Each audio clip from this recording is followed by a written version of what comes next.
Hey guys, this is Mike, letusreason.com. I want to talk about a topic today that I find very distressing, and I want to put it out there right at the beginning that this is going to be a very long video and you'll probably have to watch it in segments. But instead of breaking it up, I wanted to have all this information in one single video, and you guys can just take your time going through it. Now, I don't expect people to listen to the whole thing necessarily in one sitting, unless, of course, you've got a lot of time on your hands. Now, the other thing I'll say is this video is not going to make everyone happy. This is for Bereans only. If you're a prophecy entertainment kind of person, then fair warning, this is not going to be something that you're going to enjoy. But I do hope that you stay tuned anyway, because growth is important. And I want to help you transition from prophecy entertainment to being a sound Berean. Now, I'm sure most of you understand exactly what I mean by a Berean, but if you don't, let me take you to Acts 17:11, where the people of Berea give us a good example of how a serious Bible student should approach what any Bible teacher is putting before you. It says this: the people of Berea were more open-minded than the people of Thessalonica. They were very willing to receive God's message, and every day they carefully examined the scriptures to see if what Paul said was true. So if you watch prophecy-related videos just for fun and you're not willing to be serious and accountable to the word on whether what you're embracing is true, then I would just advise you right now to just kindly stop watching the video. You're not going to like it. Again, it's not going to be for you. But if you're the kind of person who has the capacity to learn and to grow and to be taught, and you value truth and God's word over your current beliefs, and over what you've been told by popular YouTubers, and you want to move from entertainment into truth and reality, then I really hope you do stay and watch. It's going to be hard at times and you're going to be challenged, but that's okay, because that's how we grow. So understand, if this is you, the purpose of this video is not to insult you or to hurt you, but to help you, to provide a little check in your spirit, a soft rebuke.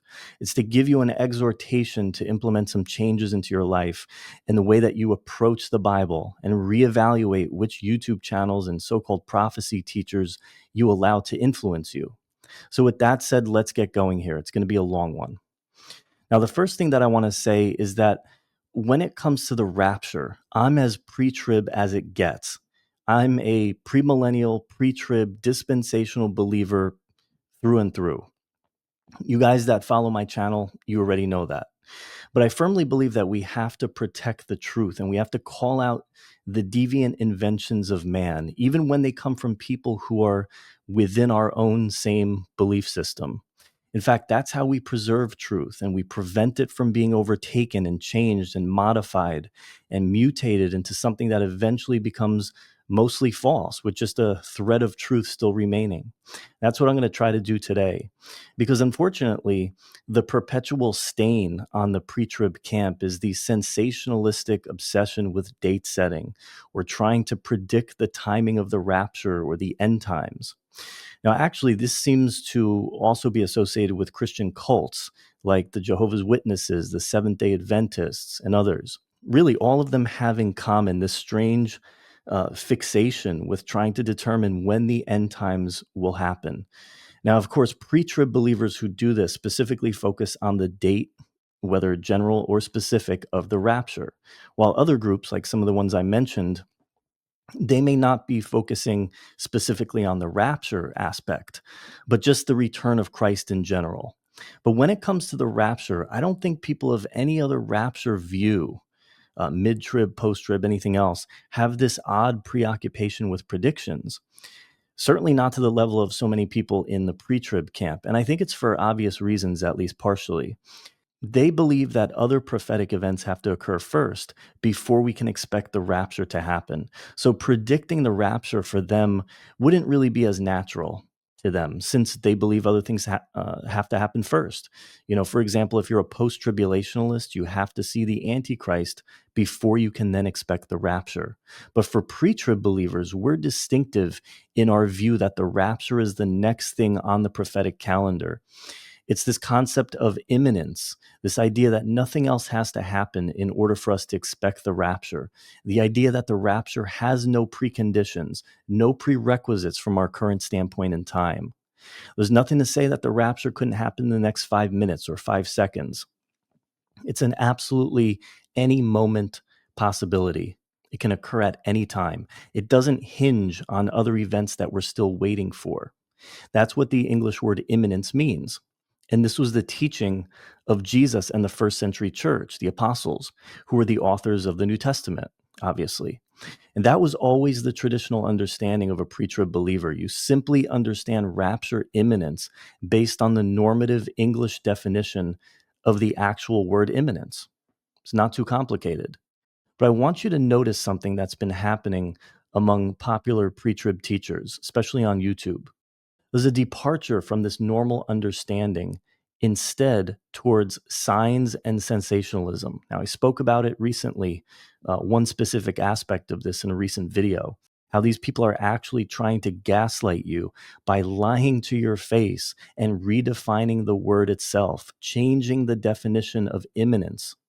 Despite that, you can just take less than 10 seconds and refute them with a quick Google search, like I did in that video. And like I stated in that video, I have to believe that this has a lot to do with many of these teachers financially depending on views and donations and continued engagement from their audiences. And it's been fueled largely by YouTube and the internet, where if you uphold the traditional view of the simple definition of imminence, then you're going to run out of exciting things to talk about. And you're not going to be able to exercise the sensational aspect, which a lot of people like. They're drawn to that. The plain fact of the matter is that so-called Bible prophecy, and I use that term very loosely, has become a business. And sensationalism and signs is a lucrative business model. It sells, it keeps people coming back. They have a vested interest, these teachers, in keeping their audiences entertained. For these people to be relevant to a large audience that wants to have their ears tickled with this kind of sensational rapture entertainment, they really have to find a way to bend the traditional definition of imminence to work in all this signs watching and therefore date setting. They go hand in hand, sign watching and date setting. The only reason a person would watch for so-called rapture signs is if they think that these supposed signs give them the ability to predict the date of the rapture. And you cannot be a date setter without being a signs watcher. Again, they go hand in hand. To predict a date, you need something sensational to entertain people with. And those are the so-called signs that they're going to entertain you with. But to retain their credibility with their Christian audiences, they also need to make it seem as though this is biblical. They need to find support for it in the scriptures. And so they routinely quote or misquote passages that have absolutely nothing at all to do with signs watching or date setting. And they hope that you're not a Berean enough to notice it. Now, remember, the people in their audience are being fed emotionally. They're addicted to this excitement. And so when you approach something emotionally like that, you generally aren't paying much attention to the details, like actually making sure what you're being told is correct and sound interpretation. That's not really what you're after. You want your ears to be tickled. You want that excitement. That's your primary motivation, not the truth. And so we're going to go through a number of different date setting schemes in this video and discuss them biblically and expose them. And remember, we are doing this with the foundational premise of imminence, which means that the coming of Christ, the parousia, is totally signless, totally sudden, and totally unpredictable. The idea that it can happen at any moment without preconditions. We'll discuss it more as we go, and you're going to see how all of these date setting schemes absolutely crumble when evaluated against the true biblical backdrop of the consistent New Testament teaching of imminence. Now, date setting of different kinds has been attempted by people all throughout all periods of the church age. But in the past century in particular, it's been mostly coming from the pre-trib camp. Some of the most famous fails have been Edgar Weisenant's book, for instance, 88 Reasons Why the Rapture is in 1988. And when that failed, he promptly released the sequel. Can you guess the title? 89 Reasons Why the Rapture is in 1989. Another famous one is Harold Camping, predicting 1994 as the date. And then, of course, when that failed, he went for round two in 2011, which also failed, despite his billboards that he put up all over the United States that claimed that the Bible promised that it would happen on the date that he chose. Not a great witness to the world. And once YouTube became popular, forget about it. Everyone and their mother's coming up with some scheme involving high watch days, blood moons, planetary alignments, Jewish feasts. Then there was the so-called Revelation 12 sign in 2017 with a guy named Scotty Clark. And there was one a few years ago with a YouTuber uh, who features this so-called doctor on his channel that talks to a skeleton. He sounds like he's in need of a psychiatric evaluation. But he came up with this new Hebrew feast that nobody's ever heard of. And of course, that failed too. And there's been so many others where they predict a specific day for the rapture. And of course, it doesn't happen. So those are the people that I would call hardcore date setters. They pick out an actual calendar day that they think makes tons of sense to them, and they make lots of these in-depth videos explaining why they think it's going to be on that day, specifically that day. And they use all kind of celestial alignments and dates and numerology and Jewish feasts, and, years that Israel's been back in the land since 1948. All types of things that have absolutely nothing to do with predicting the date of the rapture. And they dazzle you with their charts and their numbers. There's YouTube channels entirely devoted to this, and they do it all year round, year after year. And they've gotten particularly smart in recent times, since obviously they normally depend on their audiences to subsidize their lifestyles, right? They're getting paid to do this. They can't risk losing those audiences if their prediction fails. They need a recurring income source. And so, they intend to do the same scam every year. So they need that audience retention. And so they've adopted this verbiage or this kind of disclaimer of saying things like, well, we're not saying 1,000,000% sure that it has to happen on that day. We're just thinking out loud. In other words, they know that people realize that date setting is wrong. And I guess they realize it themselves too, yet they keep doing it. And so they masquerade as being against date setting. They come out as if they're against date setting. That's why the title of my video is Date Setters in Disguise. But yet, when you look at what they're actually doing on their platforms, the majority of it is blatant date setting. And they're using this thinking out loud language to try to fool you into believing that they're not actually date setting and that they don't actually believe in date setting. Again, despite the fact that the entire point is to think out loud about certain dates.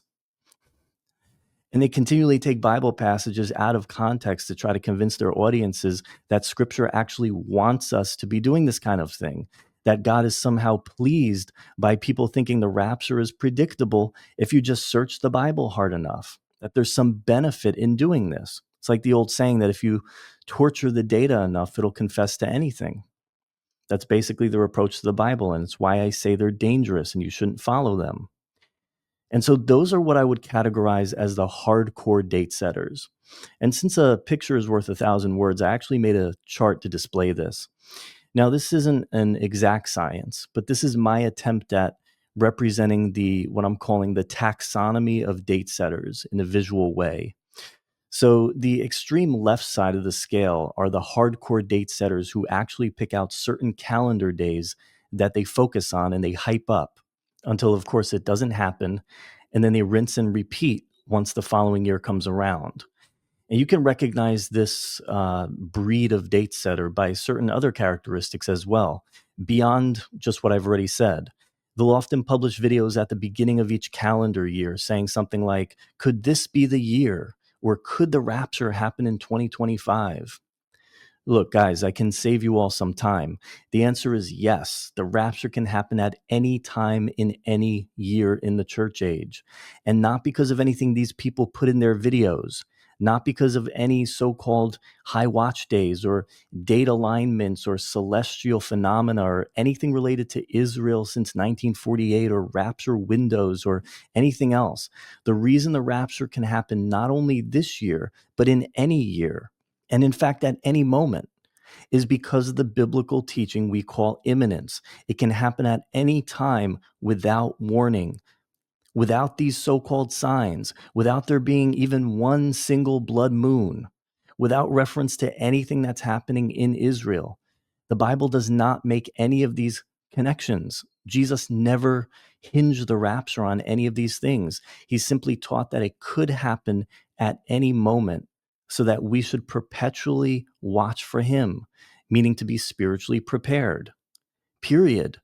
No matter what your favorite YouTuber says, no matter how many passages they twist, no matter how many pseudo intellectual arguments they hope will convince you. So, no, you don't have to watch their video to find out the answer to those clickbait questions. It can happen at any time because of the nature of imminence. It's completely signless, completely sudden. It's going to happen completely unpredictably.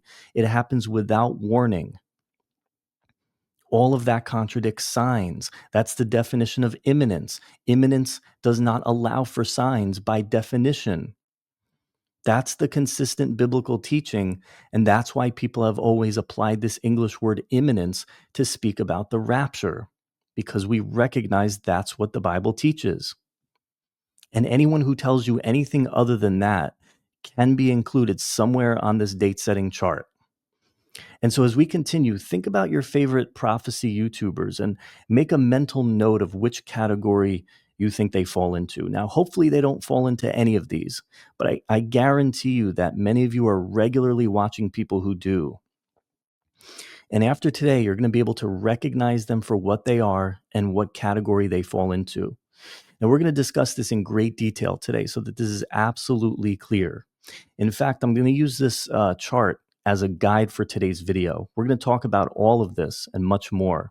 And as we go, keep track of your questions also.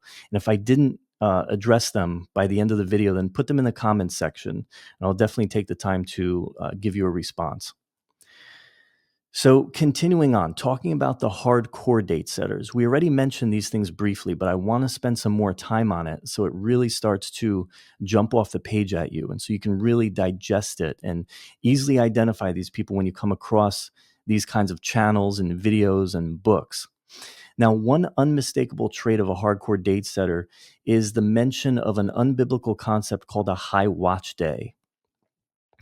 What they mean by this is that according to their most recent date setting scheme, they've identified a certain calendar day that's normally aligned with some of the other things that we talked about and that we're going to talk about. Common things are like Jewish feasts and celestial alignments. And the hardcore date setter is going to claim that according to all of their intricate research and twisting of the scriptures and all their using of celestial phenomena that have, in truth, absolutely nothing at all to do with the rapture, that so-and-so particular day has a very high chance of the rapture happening. That's what they mean by high watch day, that we should be watching for the rapture to happen on that specific day because they think, according to their research, there's a higher chance of it happening than any other day. So it's built on the false premises that the rapture, number one, is predictable, which it's not, and also in that we can look at different days using some criteria that the Bible doesn't mention, of course, and use those things to conclude that certain days are better days for the rapture to happen on, which is completely untrue. Obviously, this is all completely unbiblical and actually is the total opposite of what the New Testament tells us about the rapture. But that never stops a hardcore date setter because they rely on their audience being superficial and non-Bereans. They don't actually expect them to search the scriptures for themselves to see if what they're telling them is correct. And to make absolutely sure of this, they sprinkle in some routine mentions of passages that are taken out of context to convince you that speculating about rapture dates is actually a biblical and very spiritual exercise. They'll make it seem as though if you care about the rapture, you should be doing this with us. And they'll throw out things that have absolutely nothing to do with the church or the church age, usually by dispensationally misapplying passages, often from the Olivet Discourse. And they'll make up a bunch of supposed signs that the Olivet Discourse nowhere mentions, especially not in the context of the church age. In many cases, it doesn't even mention them at all. And then they'll cap it off by saying, well, when Jesus told us that when we see these things, which we are, because they make up signs that so-called signs that are happening today, that Jesus said when we see these things, we should look up because our redemption draws near. And they hope that you're completely clueless about the Olivet Discourse and you don't realize that the context of that quote is Israel in the day of the Lord. and the signs in the day of the Lord, like the beginning of birth pangs, and then the great tribulation signs that follow, like the abomination of desolation.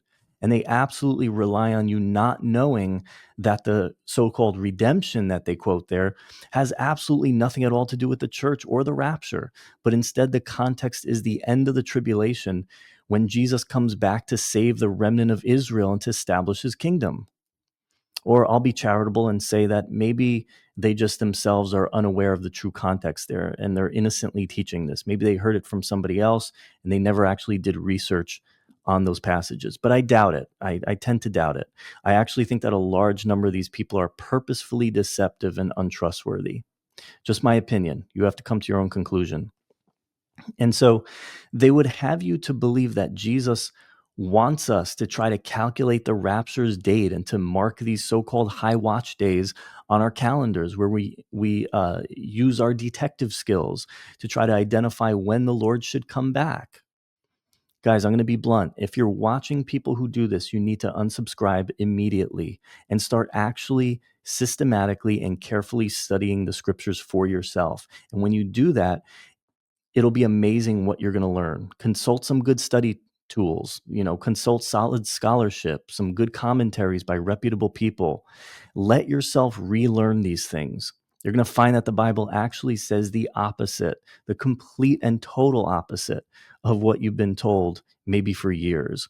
It teaches that the rapture and the simultaneous beginning of the broad day of the Lord will happen on a date no one expects, a date nobody can predict, which is the total polar opposite of the whole high watch concept. Let me show you just a couple. So let me take you to Matthew 24 and into the beginning of chapter 25, which is Matthew's recording of Jesus's Olivet discourse. And it can't be more clear than it is right here. Now, I don't have time to exegete this entire chapter to show you the full context, but I do that in other videos and in my book. Now, you can also look up my video called The Olivet Discourse, Deciphering the Dilemma. The basic info is all in there. So take a look at that if you want to look deeper into this subject. But let me just summarize it by saying that the first half of the discourse focuses exclusively on the sequence of signs that takes place within, within, not before, not in the church age, within the broad period of the day of the Lord. And the context is all on the observable signs that people living in that time, again, not the church age, not now, but in that time, are going to be able to witness and therefore know that the Lord's physical coming at the end of the tribulation is near. So let me say that again. All of the signs in the Olivet Discourse are in the broad period of the day of the Lord, not the church age. But then in verse 36, the context totally shifts, and Jesus reverts to a discussion of the total signlessness, the total suddenness, and the complete unpredictability or the imminence of the absolute beginning of this whole period called the broad day of the Lord. The beginning of this period, or the beginning of the broad period of the day of the Lord, arises without warning. It comes suddenly. So the context is a total contrast, and you can't miss it. If you miss this contrast, you're going to miss everything. You're not going to understand this passage at all, this chapter, this discourse. And for the remainder of chapter 24, from verse 36, even until the next chapter in verse 13, that whole segment, the discourse remains all about imminence, the imminence of the arrival of this period. It's when the rapture occurs, when the righteous are removed and rescued, and the broad period of the day of the Lord begins. And the wicked are then immediately plunged into a series of escalating judgments, which are the judgments that Jesus described that initiate with the beginning of birth pangs. And then they culminate with his coming in the sky, which is the final sign at the end of the tribulation. So let's see what Jesus says about this time period. See if you can follow the theme here. Going to verse 36, where that transition in context takes place and begins.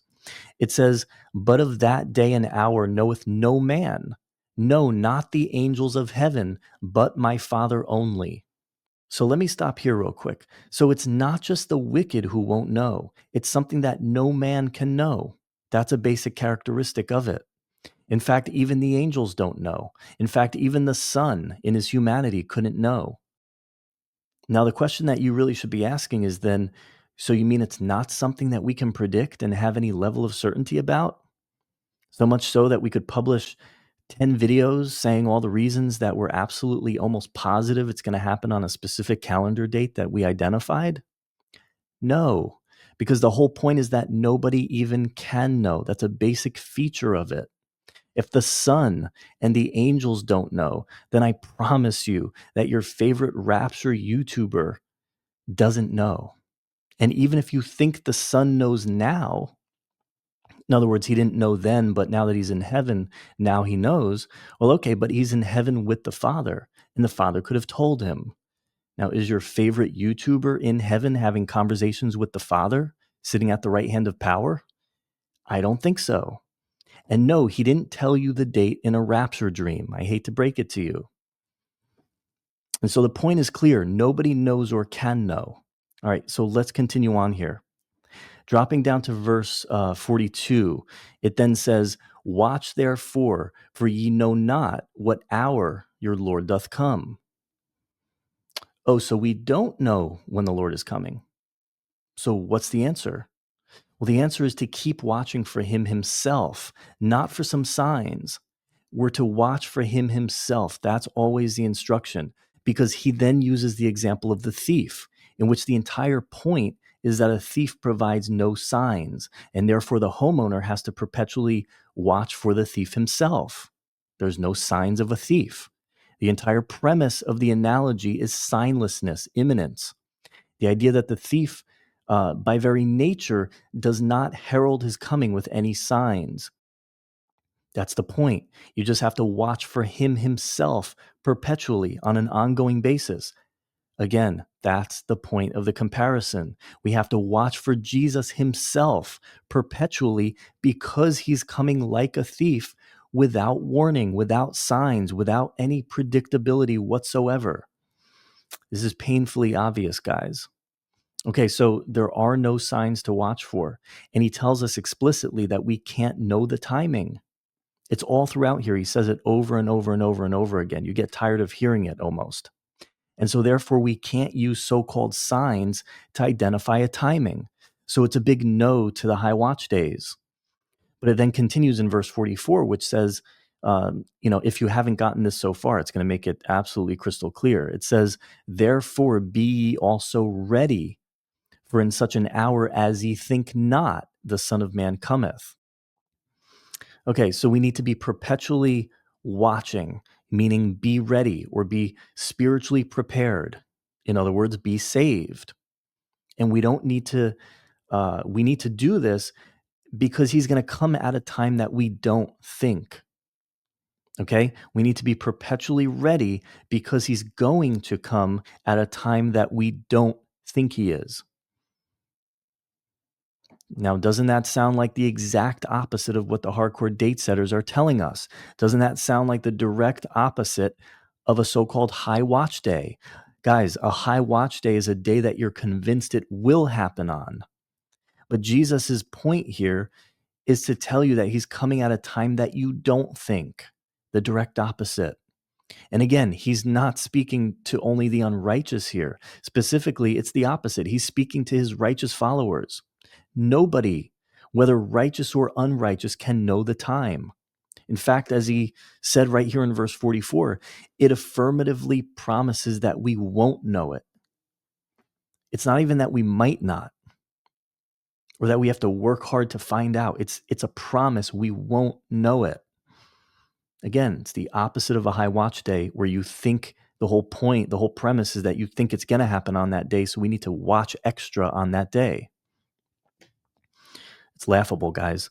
And in the following verses, then Jesus also starts to explain why you need to maintain spiritual preparation for his coming. He explains that somebody who's not prepared is going to fall prey to that unknown hour of that day when the broad period of the day of the Lord begins and initiates. And that person is going to be overtaken by it, and they're going to enter judgment. Now, what does that mean? That means that they're unsaved, guys. They miss the rapture. They miss the evacuation of the righteous people that happens at the beginning of that period. If you're left behind, you were unsaved, and you have to enter the broad period of the day of the Lord and face its judgments. That's what it means. Only the unsaved get left behind. Now, we're going to talk about that more as we go, but let's go to verse 48 here. And he says, "But and if that evil servant shall say in his heart, My Lord delayeth his coming, and shall begin to smite his fellow servants, and to eat and drink with the drunken, the Lord of that servant shall come in a day when he looketh not for him, and in an hour that he's not aware of, and shall cut him asunder, and appoint him his portion with the hypocrites. There shall be weeping and gnashing of teeth." All right, so the coming will be unpredictable and sudden to both the wicked and the righteous, but the righteous will be rescued and will avoid facing the judgment of the day of the Lord. They're going to be raptured, while the wicked are going to be completely overtaken by it. They're going to enter into it because they're going to be left behind. He then says it again in the next chapter in 25:13. He says, "Watch therefore, for ye know neither the day nor the hour wherein the Son of Man cometh." So he keeps saying this over and over. It's very obvious. And then he says the same thing again in Mark 13, which is Mark's recording of the Olivet Discourse. It's the same thing. "But of that day and hour knoweth no man, no, not the angels which are in heaven, neither the Son, but the Father only." So you can see it's not just the unrighteous. "Take ye heed, watch and pray, for ye know not when the time is." Guys, he's speaking to his righteous followers. Why would Jesus be telling unbelievers or the wicked to watch and pray? No, he's saying the righteous won't know either. "For the Son of Man is as a man taking a far journey, who left his house, and gave authority to his servants, and to every man his work, and commanded the porter to watch. Watch ye therefore, for ye know not when the master of the house cometh, at even, or at midnight, or at the cock crowing, or in the morning, lest coming suddenly he find you sleeping. And what I say unto you, I say unto all, watch." All right, so this is another clue that we see here. I mean, it's not even a clue, it's blatant. He says, "What I say unto you, I say unto all." So Jesus is giving us truths here that apply to all, not just the righteous or just the wicked or just the people in his immediate generation that he was talking to on that day. He's telling us that nobody knows the time or ever can until it happens. That's an inherent characteristic of his parousia, or his coming in the Greek. His coming is sudden. And like he said, watching means spiritual preparation. It doesn't mean looking for signs in the world to try to predict the rapture. That's why he contrasts it with physical sleeping, because it's a metaphor. He doesn't mean that if you're physically asleep when he comes, that you're going to be left behind, does he? Of course not. So you can be unsaved if you were sleeping. No, that's not the point. So if that's not the point, then he also doesn't mean physical watching either. If one is literal, then they both have to be literal. That's common sense. It's exactly what we just saw in Matthew, where in verses 42 to 44, Jesus gave us the simple equation. He said, "Watch, for ye know not the time." And then he rephrases it and says, "Therefore be ye ready, for ye know not the time." He's saying the exact same thing, just differently. Very typical in Greek or Hebrew communication. So you're saying the same thing twice, just wording it differently. So watchfulness means spiritual readiness, spiritual preparation. Are you saved or not? It doesn't mean, have you recently watched a date-setting rapture theory video on YouTube? Obviously. I hope you guys can see this, because clearly those who don't watch miss the rapture and they enter the judgment. So you can't say that they're saved. These are people who are unsaved, being left behind. Not watching is a salvation issue. So it refers to spiritual preparation. It's a spiritual condition. You can't make this about predicting the rapture or watching for some kind of rapture signs to predict it, because a true Christian who is, let's say, post-tribulational is by definition not looking for the rapture, because they don't think that it can happen until after they first see the Antichrist and a bunch of other events happen first. And yet, are you going to say that a true Christian who is post-trib, who is going to miss the rapture? I hope you wouldn't say that. And yet, if you make these commands to watch to mean looking at signs to predict the rapture, then that's what you have to mean. That someone not doing that is going to miss the rapture, because that's Jesus's whole point here, that if you don't watch, you're going to miss the rapture. So logically, if you agree that your eschatology isn't a salvation issue, and it's not, what we believe about eschatology or the rapture is not a salvation issue, then you have to abandon this nonsensical idea that Jesus is here telling us to watch for signs to predict the rapture. None of that affects your salvation, so that can't be his intended meaning in this passage or any of the other ones that are equivalent. So I hope everyone gets that. It should be crystal clear. Then we see the same thing also in Luke chapter 21, Luke's recording of the Olivet Discourse, where Jesus says, "And take heed to yourselves, lest at any time your hearts be overcharged with surfeiting and drunkenness and cares of this life. And so that day," referring to the broad day of the Lord, "come upon you unawares. For as a snare shall it come upon all them that dwell on the face of the whole earth. Watch ye therefore and pray always, that ye may be accounted worthy to escape all these things that shall come to pass, and to stand before the Son of Man." Now, notice that he doesn't say his followers should try to calculate the time. That's not here at all. It's the direct opposite. The whole point, literally the whole point, is that it's impossible to do that. It's impossible to know the time. He says, take heed to yourself. Don't get lost in the cares of this life and end up being spiritually unprepared, because I can come at any time and catch you off guard. And if you're spiritually unprepared when I come, you enter judgment. And he then says that the day of the Lord and its judgments are going to come like a snare on the world. A snare is a trap, like a mouse trap. It just suddenly snaps and you were completely unaware. And now you're trapped in judgment. That mention of a snare is a reference to imminence, suddenness, unpredictability, signlessness. The spiritually unprepared get overtaken by the imminent trap of the broad period of the day of the Lord. And then he says to watch and pray. Again, meaning be spiritually prepared or be saved, because by doing this, you're going to be able to escape this whole time period. And this idea of an imminent escape from imminent judgment is an early reference to the rapture. It's the rescue of the righteous. Again, it's simultaneous. At the absolute beginning of the broad day, the righteous are removed and the wicked enter into a time of judgment. His coming brings about both of these events simultaneously. His coming, or his parousia, is the beginning of the broad day when the righteous are raptured, and those who are left behind are going to then face that sequence of judgments, which again is the long sequence of judgment signs that he discussed earlier in this discourse, some of which are the things that date setters are often taking out of context to put into the church age. All right, so high watch dates are clearly unbiblical. I could spend another few hours just on that, but we need to move on now. So let's now talk about Jewish feasts. The hardcore date setter will always associate the predictability of the rapture with things like the Jewish feast. That's one of their favorites. Now, I also love the Jewish feasts, and I have an extensive teaching on the Jewish feasts called the Typology of the Moedim. It's free to download.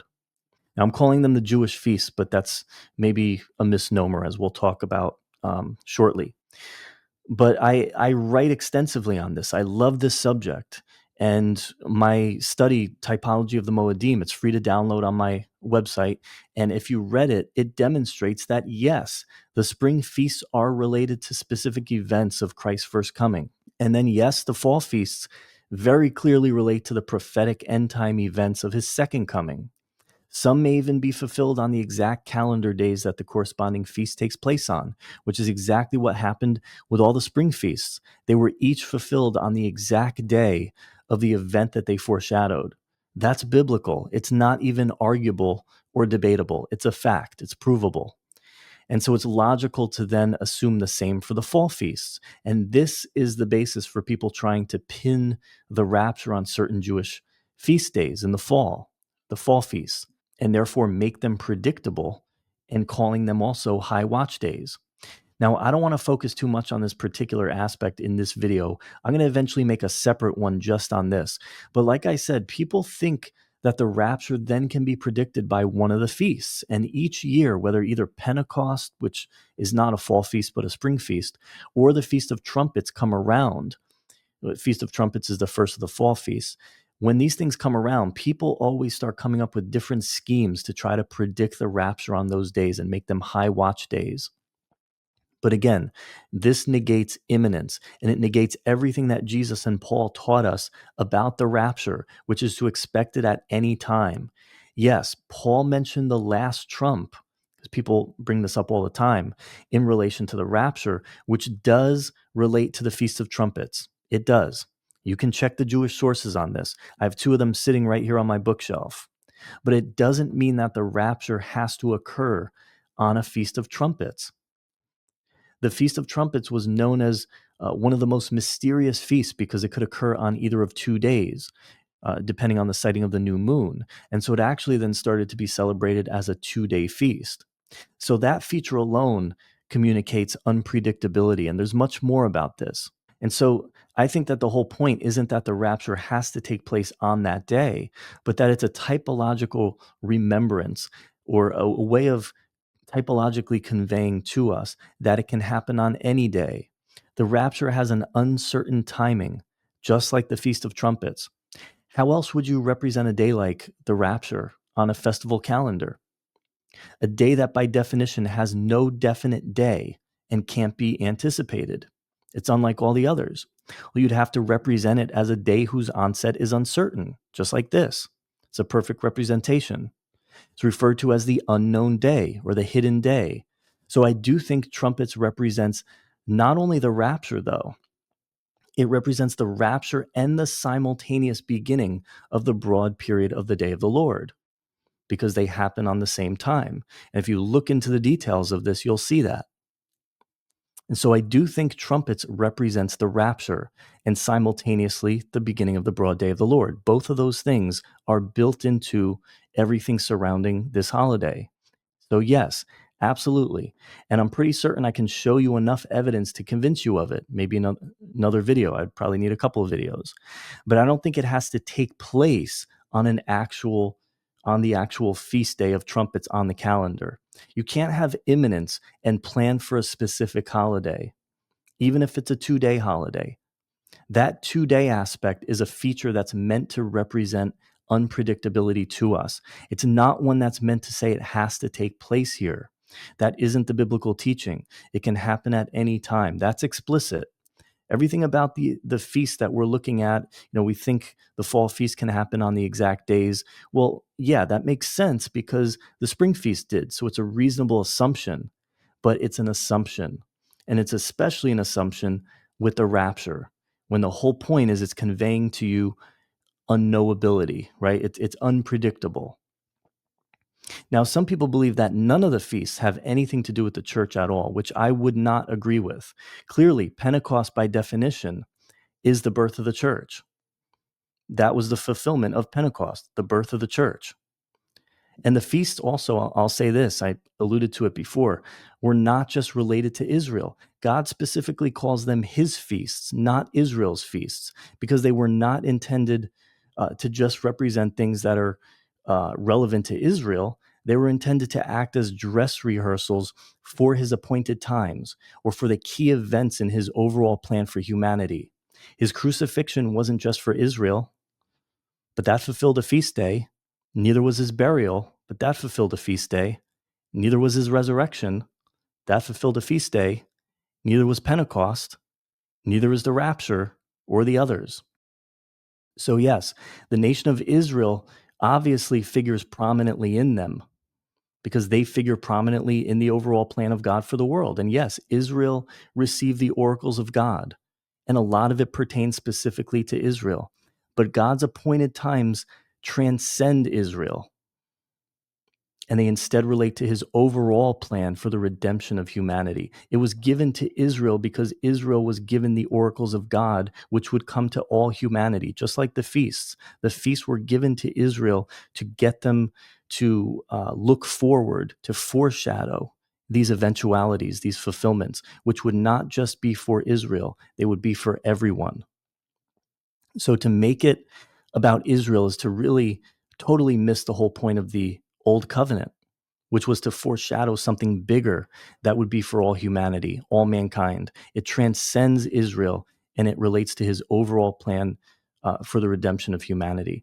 And like I said, if I had the time, and I'll try to do this in another video, I think I could make an airtight case that the Feast of Trumpets typologically represents the rapture and the simultaneous beginning of the broad day. So I think we can acknowledge the typology without forcing the expectation that the rapture needs to be fulfilled on that actual feast day on the calendar. No, it's imminent. And a feast day can never be described as imminent because it's a holiday. A holiday can never be described as imminent because by definition, it only comes at a specific time on the calendar every year. So by very nature, it's the one feast day that can't be scheduled or pinned down on a calendar. And that imagery is built right into the celebration of that day, even in the ancient customs, which I'd love to talk about on a different video, but we have to move on. So the next thing is celestial phenomena. We're talking about the blood moons, the comets, the planetary and stellar alignments, things like that. And the hardcore date setters will wow you with stellarium charts, and they'll tell you some particular alignment has never happened before in history, and they'll find ways to link it to the rapture. Now, like I said earlier, if you torture the data enough, it'll confess to anything. You can twist the data to make it say anything you want. They did this in 2017 with the so-called Revelation 12 sign, where they came up with a concoction of planets and constellations and the moon and the sun and tried to link that with what's described in Revelation 12, where it describes John seeing a vision of a woman clothed with the sun, having the moon under her feet, and then link it with the rapture, despite the fact that the Bible doesn't make a peep about the rapture having anything to do with any celestial occurrences. Revelation 12 has nothing to do with the rapture of the church. It's about Israel. Now, there's definitely going to be celestial phenomena during the broad day of the Lord, which is after the rapture. But the Bible gives us no instruction to watch the skies for any indication of when the rapture is going to happen. The heavenly bodies, guys, are not giving us information about the future. That's called astrology. The heavens declare the glory of God in creation, not the future. And we shouldn't look to them for understanding about the future and predictions. That's astrology. We're told to not do that. And so the next thing is calendar alignments. And the next one also, which is going to be date sequences, overlaps with this one too. Now, people are going to point to historical or biblical events and make calendar sequences showing a nice and neat looking round number between them. People have been doing this for thousands of years. People were doing this back in the Middle Ages, saying, hey, we're in the year 1033 AD, which is exactly 1,000 years from Christ's death. And so that means he's going to return this year. People are doing that now with the so-called rapture windows, which we're going to talk about more, saying that in the year 2033, it's going to be 2,000 years since 33 AD. And then if you subtract a 7-year tribulation, so subtract 7 years from that, that brings us to 2026. And so the rapture is going to happen between now and 2026. That's our rapture window, they say. And so they're just recycling an already failed methodology. And they bring in the theory about the history of mankind being supposedly a 7,000-year week, like the creation week. And if you subtract 1,000 years for the millennial kingdom, then the rapture has to take place by 2026 or else that window closes. So people are still saying these things. Guys, sorry to be the one to pop that bubble, but we've already passed 6,000 years since Adam. Read the Septuagint of Genesis 5 and 11 and calculate the dates from the ages of the patriarchs that it gives. We're already around 7,500 years old, according to the ages and begetting ages that it gives. We're already way past 6,000 years.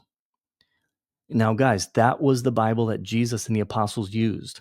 The timeline of the patriarch ages in our English Bibles today, in our Old Testaments, shows different numbers because it comes from a corrupted Masoretic line of transmission, the Masoretic text that the rabbis altered in alignment with their Seder Olam and their Book of Jubilees, all in an attempt to obscure the messianic claims of Jesus.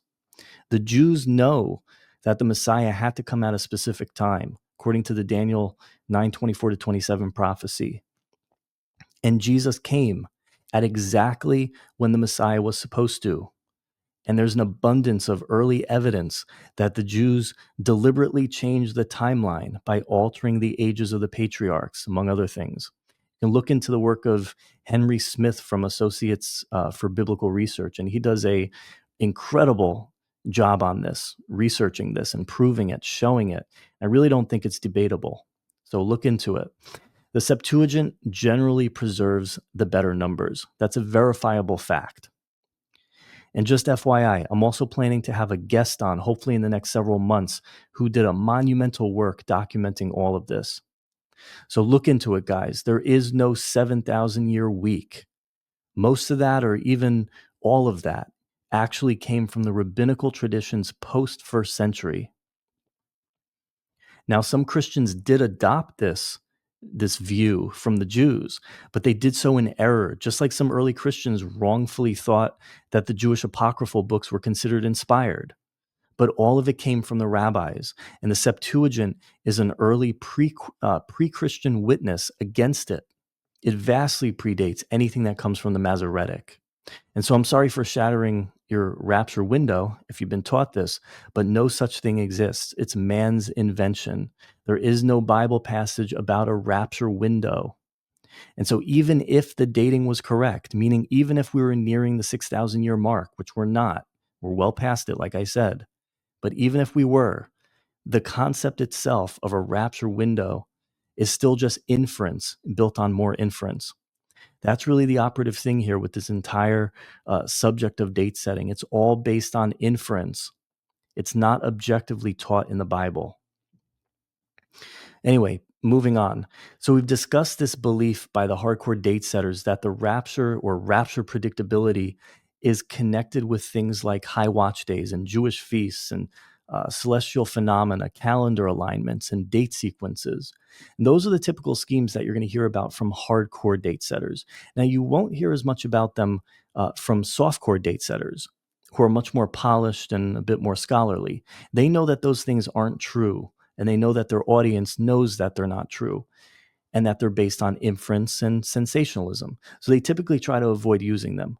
But both groups, hardcore and softcore, sometimes embrace the next ones that we're going to talk about. And we talked about one already, the rapture window. Unfortunately, even some softcore date setters are open to the rapture window.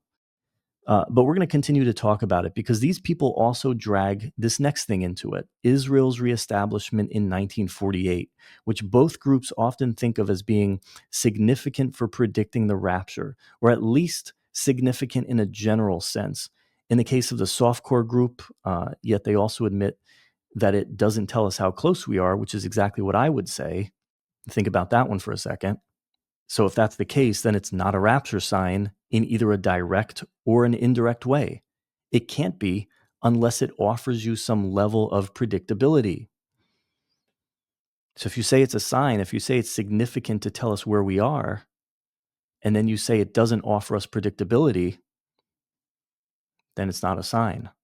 That's just the tip of the iceberg of contradiction when it comes to the date setters trying to grapple with imminence. They're trying to make them go together because they know imminence is a biblical teaching, but it's like they want to have their cake and eat it too. Now, some people, mainly from the hardcore group, but a few in the softcore group as well, also throw that 1948 issue into the whole rapture window thing, where in addition to it being 2,000 years since 33 AD, minus 7 equals the year 2026, they also say that it's going to be 78 years from 1948. And they think that this is significant because they go to Matthew's recording of Jesus's Olivet Discourse in Matthew 24, and they misinterpret Jesus's use of the fig tree parable to have something to do with Israel in 1948. And then when Jesus mentions a particular generation in that passage, They then apply that to Israel in 1948, and they claim that Jesus is saying that his return is going to be a generation from 1948. And then they find all the instances where the Bible defines a generation. And first they see it's defined as 40 years. And so they first thought 40 years from 1948 is when the rapture is going to happen, or at least in that window. Well, it didn't. And then they look further and they see that the Bible says a generation can mean 70 years. Then they make the same mistake. They do the same thing. Well, it didn't happen. Then they see a passage that seems to stretch a generation even to 80 years. And that's where they're at now. The year 2026 is going to be less than 80 years from 1948. So that fits within their imaginary rapture window. And if that year passes and doesn't work, then trust me, these people are going to keep finding ways to stretch it out, because admitting that they were wrong is historically, it's just not been an option for them. They're going to continue and say 120 years. They have to continue the con. They make money off these videos, and people like watching it. They like the excitement. Doesn't matter how wrong it is or how plainly unbiblical it is. Now, I don't have time to properly debunk this whole fig tree parable interpretation here, but I have an entire video that's dedicated to it on my channel. You can look it up. It's called the fig tree fallacy. So go check that one out if you want a deeper look into this issue. But the very simple reality is no, Jesus said nothing about 1948 in the Olivet Discourse. He says nothing about Israel being reestablished as a nation. That's not one of the signs that he mentions. So I don't even know where they get that from. It's not in the text. They're putting it into the text. But he did mention a detailed sequence of prophetic signs that all take place after the rapture. As we said before, we talked about this already. They take place after the rapture during the broad day of the Lord. And Jesus said the same generation that saw the first of those signs, that he calls the beginning of the birth pang signs, is going to be the same generation to see the final sign, which is his physical appearing in glory at the end of the tribulation. So I'm sorry, there's nothing in there about Israel in 1948, and there's no signs in the church age. It's all about what happens after the church age.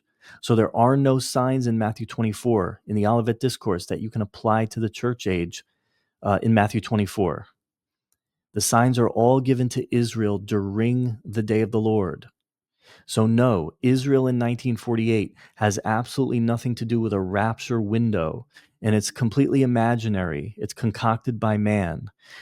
And the reality is it's built on embarrassingly bad exegesis and hermeneutics. Very bad interpretation. But both the hardcore and the softcore people also look to the whole Israel being reestablished in 1948 issue as a general sign of the times, as they like to say. Now, let me point out that nowhere does the Bible use that term signs of the times in relation to the church at all. Never does. And it never tells us that there are any signs in the church age that would allow us to calculate or predict the nearness of the rapture in either a specific or a general way. It just doesn't exist. It exists on YouTube, just not in the Bible. So if someone uses that phrase, signs of the times, in a way that relates to the end times, or to say that we're in the church age, we're close to the end times based on some observable phenomena that's happening in the world, then you know immediately that they're using it in a biblically unwarranted way. But of course, that doesn't stop the date setters. Now, I do want to point out something that confuses people. The Bible does mention general characteristics that occur during the present church age, and Paul labels them as happening in the last days or in the latter days. And so many people hear this and they conflate these labels with the end times. And they try to turn these things into end time signs that tell us how close we are. But this is just plain wrong. First of all, we have to allow the Bible to define its own terms. We can't define the terms for it. And then we have to use those terms only within the boundaries of how the Bible self-defines them. So then how does the Bible use these terms, last days and latter days? Well, it speaks of the first coming of Jesus as a last days event.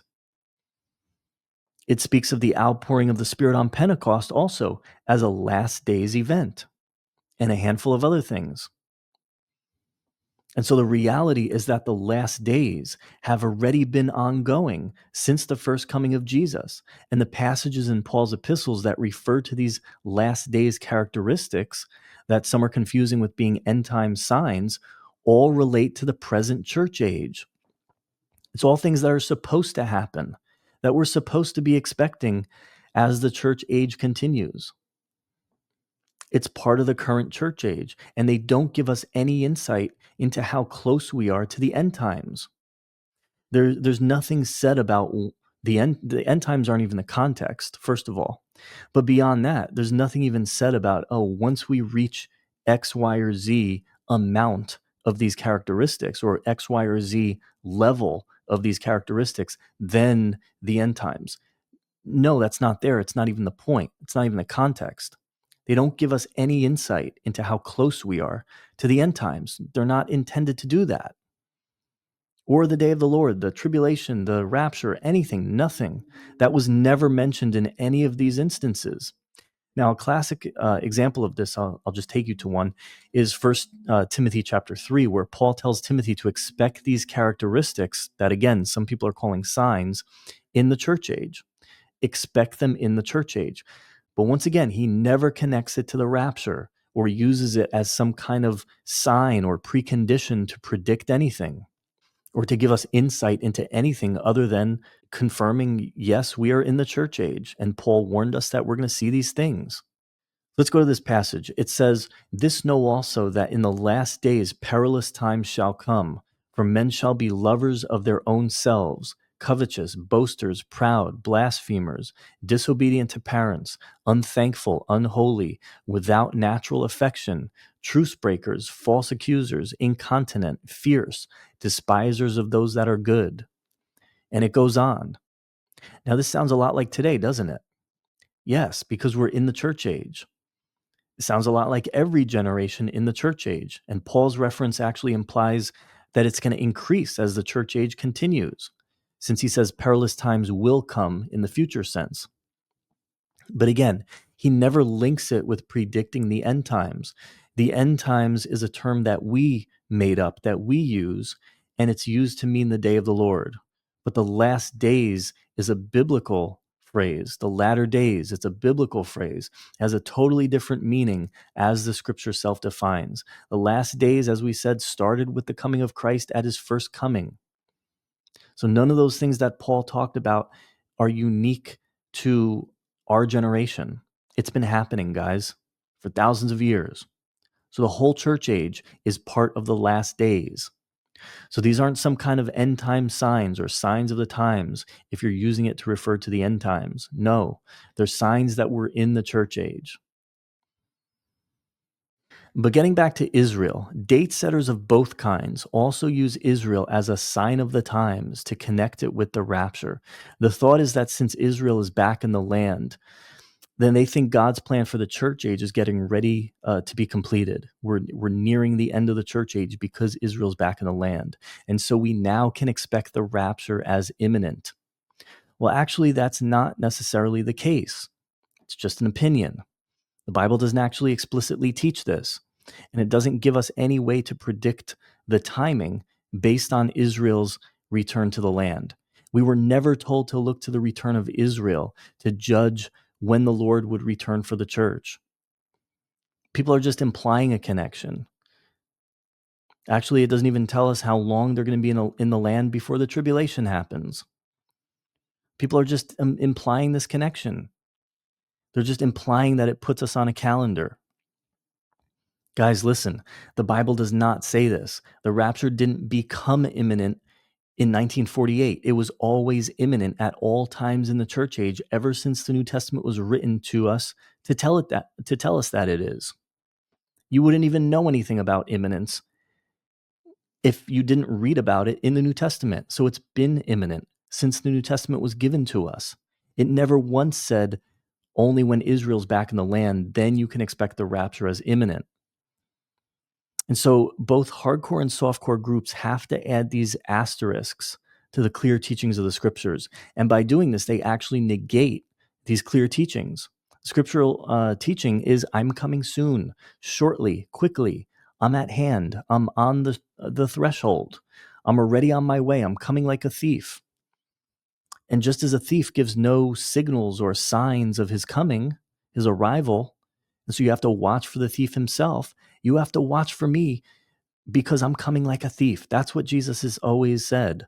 He never added any asterisks. He never said, I'm coming like a thief as long as Israel's back in the land.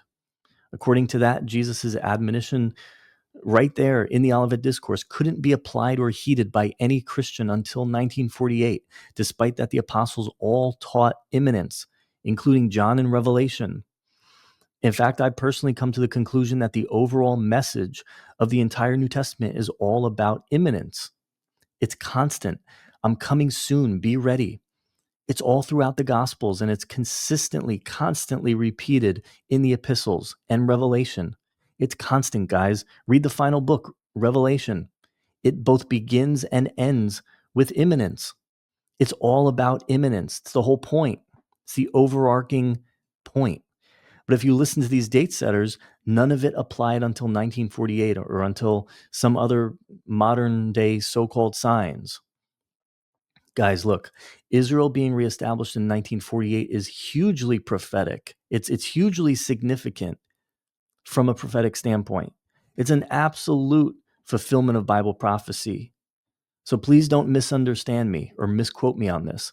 I'll say it again because I know someone's going to misunderstand me on this. Israel being reestablished in 1948 is hugely significant from a biblical prophetic standpoint. But here's the thing, it has absolutely no predictive power for calculating the date of the rapture at all, generally or specifically.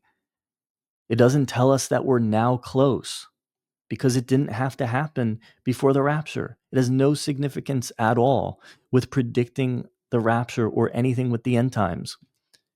It wasn't intended to. Scripture never makes these connections. It never connects 1948 or Israel being in the land with a prerequisite for the rapture.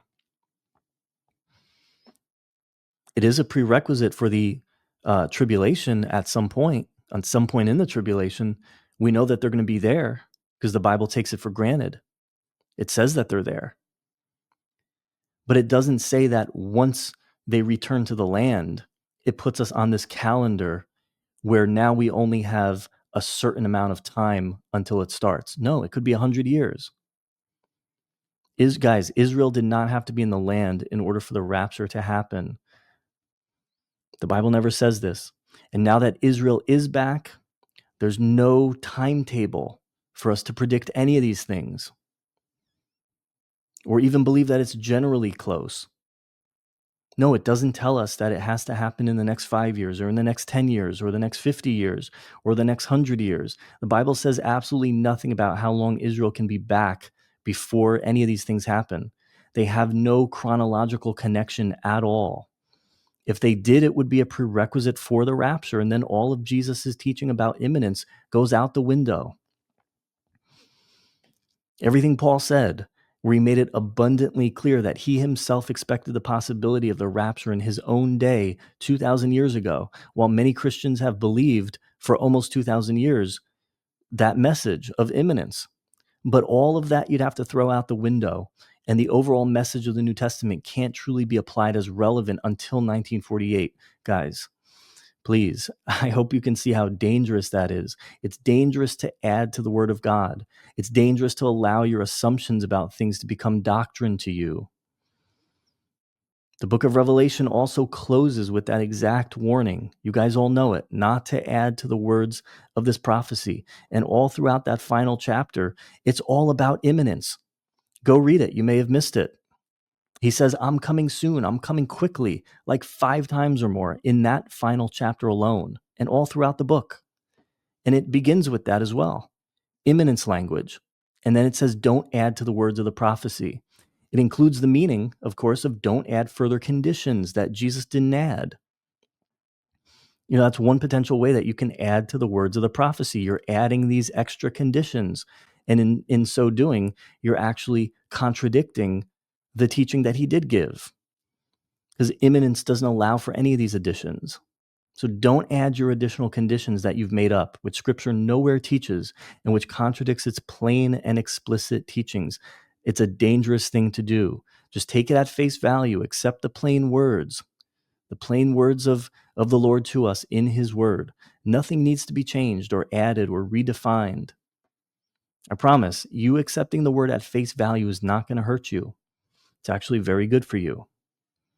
Now, moving on, another thing that both of these camps often accept, both the hardcore and the softcore groups, is this concept of prophetic convergences. And there's so much overlap between all these things that we're talking about. And Israel in 1948, that's a part of it. And, when they look at other modern so-called signs, there's so many different ones that they're calling signs. This also crosses over with the next topic, which is the so-called tribulation signs. And they look to these as indicators that the rapture is close because the tribulation is close. So if the tribulation is close from these signs, then therefore the rapture must be even closer because it takes place before it. So it's a soft prediction. It's a general prediction. They're not saying an actual specific date, but they're saying that they've invented this category of signs called tribulation signs in the church age, that the Bible nowhere instructs church age believers to look for and nowhere talks about happening in the church age. And they call them this and then say, if that's true, then the rapture is even closer because the rapture precedes the tribulation. And they often use this analogy of Thanksgiving and Christmas, where you're in the mall or something and you see the Christmas decorations going up in the stores. And so Thanksgiving is soon. And they point to the so-called end time signs like Israel being in the land, military or geopolitical alliances with countries like Russia and Turkey and Iran, technology that could lead to the mark of the beast, lots of other things too, AI, CBDCs, things like that.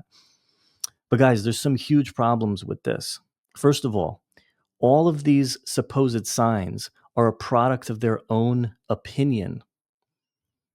It's their opinion that these are signs. It's inference. Now take the Russia, Turkey, Iran subject. They think that any cooperation between those countries is proof that the tribulation is soon, since the Ezekiel 38 conflict seems to be an end times day of the Lord context, which it does, and that chapter seems to put these countries together as military allies. Since we sometimes get news reports indicating that they're cooperating, then these people jump to the conclusion that we're close to the tribulation and therefore even closer to the rapture. No, they can become friendly and then become enemies soon after and hate each other for decades. We don't know. We have no idea whether their current cooperation is going to lead straight into the Gog Magog scenario of Ezekiel 38 or not. We don't know. It's just inference. It's just guesses. So my point is that all of this is their own assumptions. It's totally opinion based. It's not the Bible. That's why the Bible doesn't tell Christians to look at any of those things to determine how close the rapture is. It's not reliable. And if it's not reliable, it's not worth doing. That's called newspaper exegesis. You're looking for headlines and you're trying to kind of read it back into the Bible. It's using these news headlines to try to estimate where we are on that timeline. Why would you waste your time on doing that when the biblical instruction is that the rapture could happen at any second? Like, how does knowing anything about Russia give me more confidence than it can happen at any second, totally outside of anything Russia does? Imminent is already an extreme word. I talked about this in the last video. It means it can already happen totally suddenly. There's nothing that can make imminent more imminent.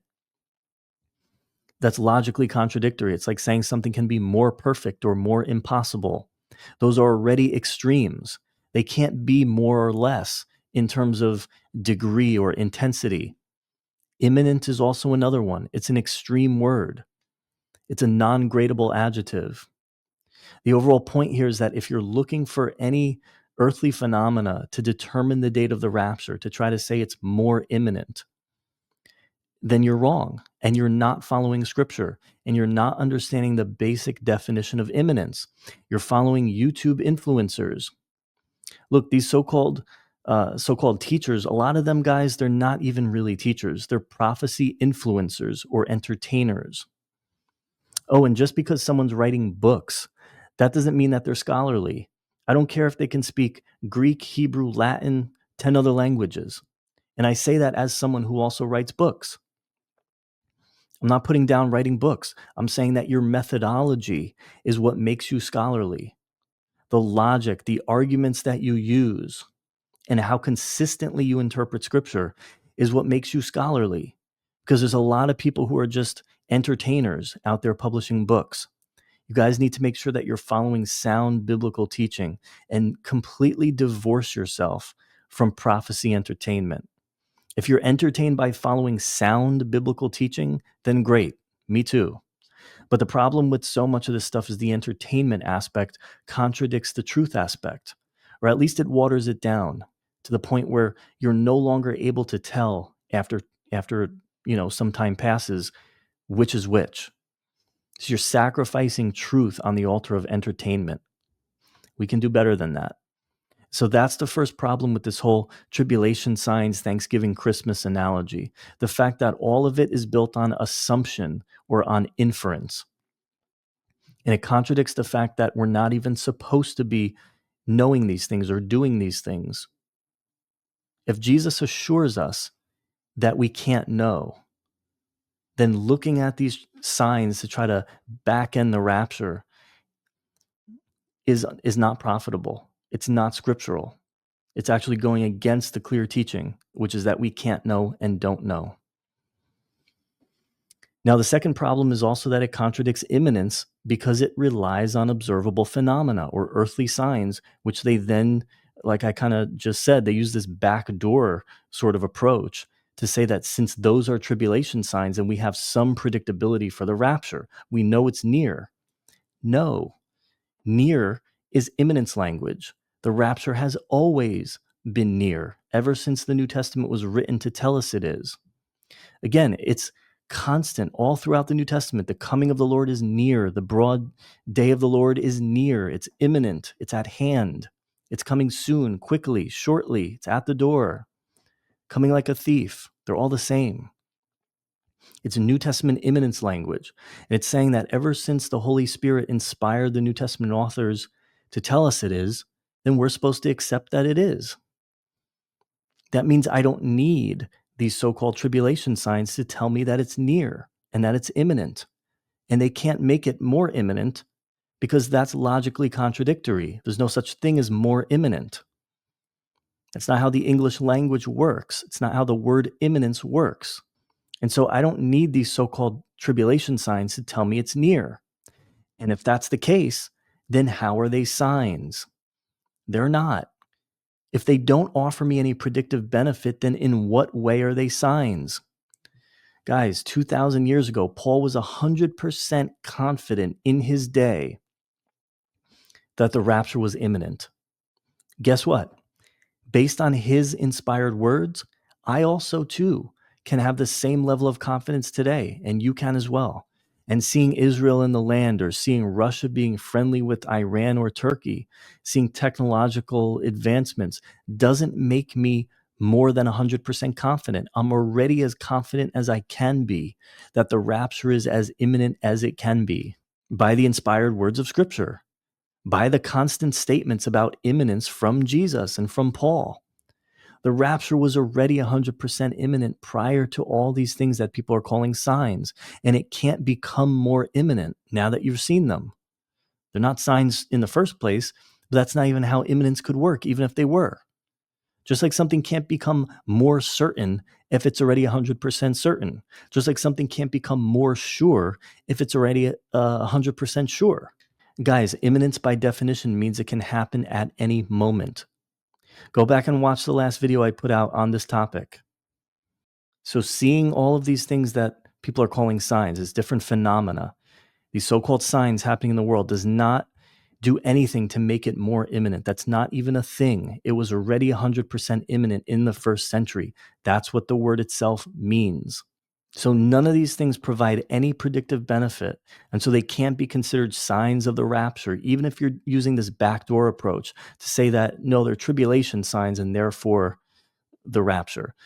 No, biblically, the rapture could have happened before any of them. Therefore, they aren't signs. If Paul expected the rapture 2,000 years ago, then they can't be signs.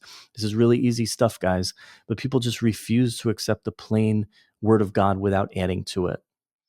There's a lot more that we could talk about, including some of the common passages that the date setters use to try to justify their date setting, like the passage in Hebrews that mentions us seeing the day approaching, or the way Jesus scolded the Pharisees for not being able to discern the times and the seasons. All these are easily answered, but this video is getting way too long. So I'm going to plan to handle these specific objections in future videos, where I can really devote adequate time to each of them. Well, guys, I want to thank you so much for watching. I really hope that you received this teaching in the spirit that it was meant, not in a way that, attacks or insults people, but in a way that contends strongly for the preservation of biblical truth in a day and age where entertainment and sensationalism is often what people choose to seek after.